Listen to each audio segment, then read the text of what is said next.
What's up, navigators? Mr. C, what in the world are you doing? I'm going up the hill to fetch a pail of water. Who are you, Jack? Also, didn't we learn that water flows downhill, not uphill? That's why runoff at Lake Champlain's a problem? That rhyme's nonsense. I guess you're right. The rhyme is nonsense. I mean, that's probably why we don't even know who wrote it. All we know is that it came from England somewhere around 1765.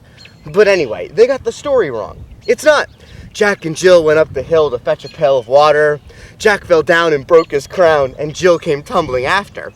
It's actually Jack and Jill went up the hill to fetch a pail of water. The pail did fall, and worst of all, the water came flowing out after.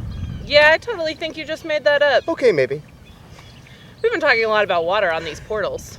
Well, we have, and it's actually had me doing a lot of research ever since we did one on water conservation. Did you know that 85% of the world's population lives on the driest half of the earth? I did not know that. And there's 783 million people that don't have access to clean drinking water every day. I mean, that's nearly 1 out of every 10 people on Earth. And in those areas, the average person has to walk up to 4 miles a day just to get something clean to drink. Wow, I never thought about that. That's terrible.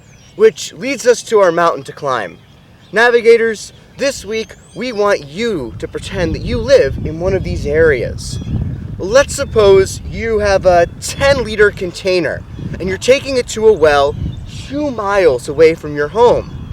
You get to the well, you fill it up, but there's a small crack in your pail, and the water's flowing out at a rate of 2 milliliters for every yard you walk. How much water will actually be left in your container by the time you get home? That's a great question, Mr. C. Navigators, if you need help with those measurement conversions you're going to need, check out the Seeking the Peak resources down below. And if you want to learn more about the water crisis around the world and figure out ways that you can help, check out the Beyond the Peak resources.